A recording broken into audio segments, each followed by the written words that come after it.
Have you ever just felt completely, utterly drained at the end of the day, not from physical work, but from trying to manage every single person around you? If you're nodding your head right now, well, you are absolutely in the right place. Welcome to This Explainer. Today, we're diving deep into Mel Robbins' truly life-changing framework. We're going to break down exactly how you can stop wasting your precious, limited energy on things you literally cannot control and how to start living proudly and peacefully in your Let Me era. Let's get right into it. By the end of our time together today, you're going to learn how to reclaim your peace of mind and your personal power. And we're going to do this by systematically breaking down a massive illusion. It's this exhausting, constant belief we all carry around that we can somehow control other people. Think about the emotional toll this takes on us. We spend so much of our most valuable resources. I'm talking about our time, our intense mental focus, our very real emotions, obsessing over something we were never actually capable of controlling in the first place. We stress over other people's choices, their opinions of us, their random reactions. The anxiety that builds up from trying to micromanage the entire world, it is completely draining. It robs you of your joy. But today, we are going to break that cycle for good. Here is our roadmap for today. We'll start with the root problem, the illusion of control. Then we'll move into the foundational equation of let them plus let me. From there, we'll apply this to managing your daily stress, mastering adult relationships, and motivating change using the ABC loop before wrapping up with how to finally reclaim your inner peace. Let's kick things off with Section 1, the illusion of control. Okay, this is the exhausting trap almost every single one of us falls into. It's this deeply ingrained belief that if we just say the absolute perfect thing or do the right thing or work just a little bit harder, we can manage everyone else's behavior and finally find peace. I want you to picture this vivid image in your mind's eye. Imagine you are standing there and you are literally tied to hundreds of strings, and the other ends of those strings are attached to the various people in your life. You're basically acting like a puppeteer, right? You're trying to pull strings attached to your friends, your family members, your coworkers. You desperately want to manage their opinions of you. You try to fix their bad moods. You try to steer their personal life choices. So let me ask you, how many strings are you holding right now? Because here is the brutal reality. Every time you pull a string, it just tightens. It creates tension. It drains your energy. The harder you pull to control them, the more exhausted you become. You are spending your one life trying to solve everyone else, predict everyone else, and manage everyone else's emotions. And honestly, it's a one-way ticket to complete burnout.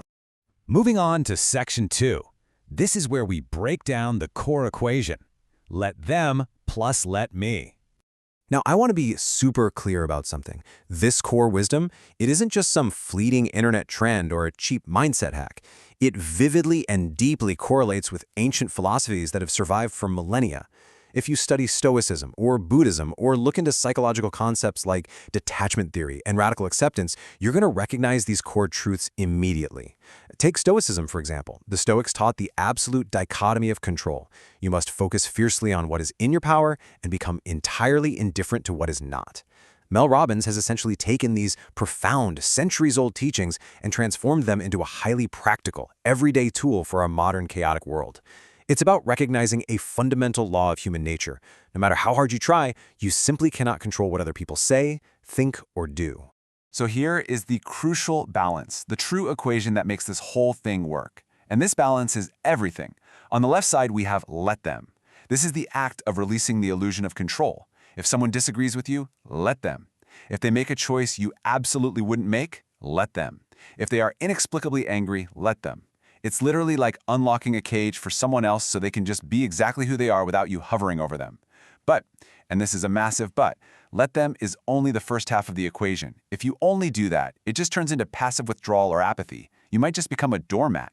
So the true power move is on the right side, let me. This is where you pick up a shield to protect yourself.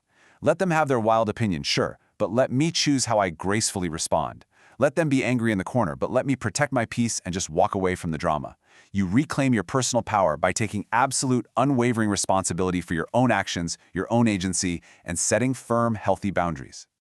All right, Section 3. Let's apply this to managing your daily stress. We've all been in a situation kind of like this, and it's an incredibly relatable scenario from the book. Imagine this. You are strapped into a seat on an airplane. You're trapped in this metal tube in the sky. You've got your laptop out, you're just trying to get some work done in peace, but the guy sitting directly behind you is violently hacking and coughing. I mean, it's that deep, chesty hack that immediately makes you think, oh great, I am definitely getting sick on this trip. Your brain's stress response triggers instantly. Your heart rate goes up. You feel like a caged animal. So what do you actually do in that moment? Well, you really only have two options here: feudal control or personal power. Let's look at feudal control first. You could get furious. You could keep turning around and glaring at him, giving him the death stare. You could silently fume in your seat and demand in your head that he follow basic human decency and cover his mouth. But let me ask you, does any of that actually stop him from coughing? No, of course not. It literally only spikes your own stress and your own blood pressure. Instead, you have to apply the theory. First, you take a breath and say, let them cough. You recognize the reality. You cannot control this stranger's body. But then you immediately pivot to your power move, let me. Let me pull my scarf up over my nose and mouth to protect myself. Let me dig into my bag, put on my noise-canceling headphones and turn up my favorite playlist to drown out the sound. Boom, problem solved. You reset your stress response, you detach from the negative emotion, and you completely reclaim total control over your own experience. Let's dive into Section 4, Mastering Adult Relationships.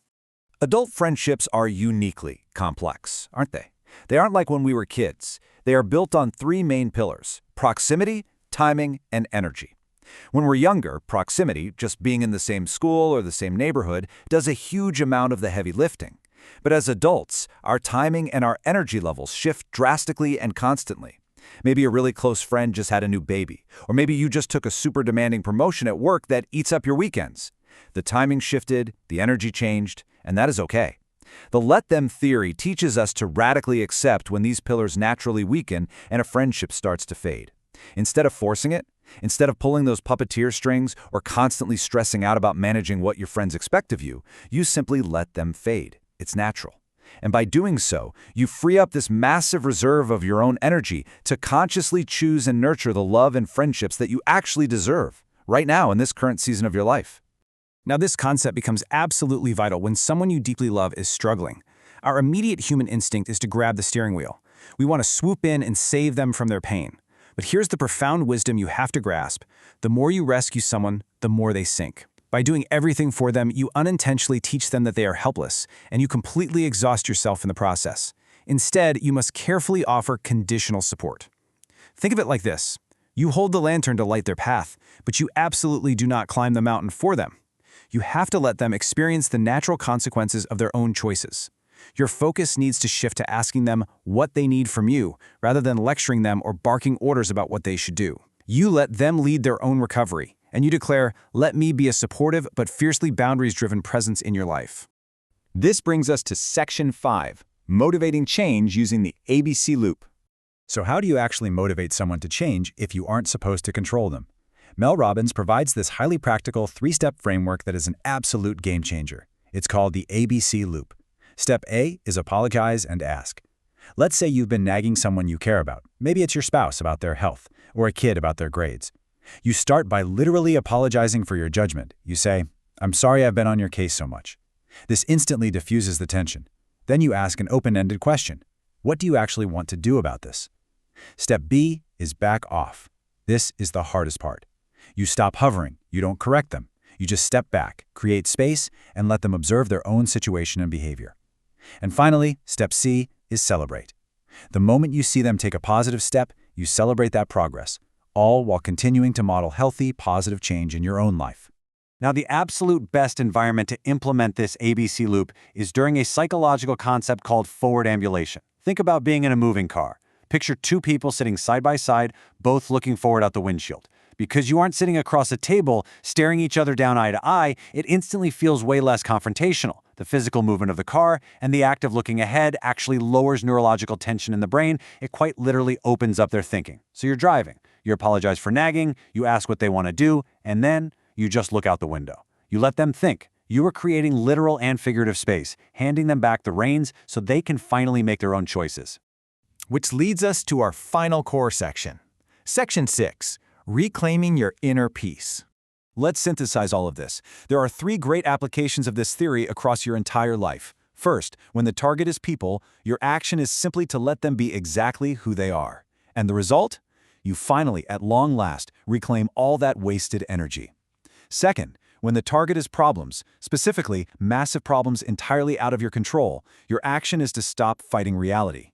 The result is that you seamlessly redirect your hyper-focus to the small things you actually can control. And finally, when the target is yourself, your action is to stop waiting around for permission or approval from everyone else. The beautiful result is that you finally prioritize your own happiness and step fully into your boundless potential. Ultimately, all of this profound wisdom boils down to a single realization, beautifully captured by the brilliant poet Mary Oliver. She asks a question that just hits right at the core of human existence. She asks, "Tell me, what is it you plan to do with your one wild and precious life?" Just let that sink in for a second, because the fundamental truth is you simply cannot spend this one life worrying about other people's fleeting opinions. You can't spend it managing their bad moods or pulling endless strings that only exhaust you. Your life is way too precious to spend trapped in the exhausting illusion of control. So I want to leave you with this final provocative thought to really spark some action for you today. Think about the people in your life right now. Where do you need to drop the strings today? In which specific relationship are you going to stop the exhausting puppeteer act, fully accept the let them theory, and proudly step into your let me era? The choice, as always, is entirely yours. Thanks for joining me for this explainer. Start letting go today.